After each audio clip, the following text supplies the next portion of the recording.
Good day, Sir Rogon. My name is Marc-Henry Bisolano from Grade 11 STEM Wisdom.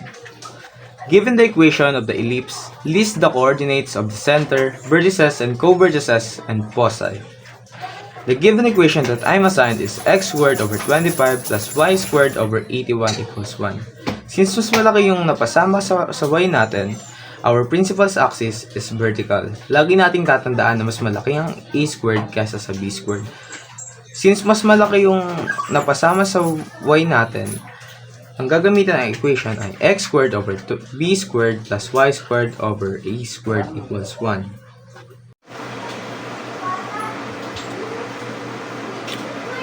Get our vertices, we will just use the formula a squared. Since ang a squared natin ay 81, we will just simply simplify this. A squared equals 81 and squared both sides. A squared equals square root of 81 equals 9. Lagi nating tatandaan ng A is the distance from the center to vertex. Since nandito yung vertex natin, magbibilang tayo ng 9 units pataas at pababa. And to get our co-vertices, we will just use the formula b squared. And our b squared is 25. B squared equals 25. And squared both sides, b squared equals square root of 25 equals 5.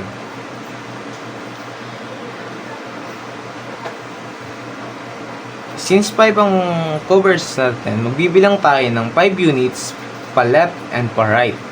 So ito, left and right, and our C to get our and C or foci, we will use the formula C equals to square root of a squared minus b squared. We will just arrange it and simplify it. C equals square root of 81 minus 25 and equals to C equals square root of 56, and square root of 56 in decimal is 7.5. And this is our foci. To summarize our answer, our center is at the origin 0, 0, and our vertices is 0, 9, and 0, negative 9. And our co-vertices is negative 5 and 0, and 5 and 0. For our foci, we have 0 and 7.5, and 0 and negative 7.5.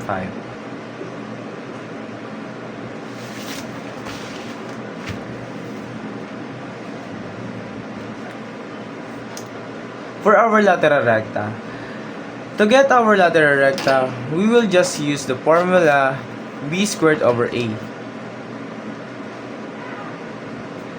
And the answer I get to 25 over 9 is 2.8.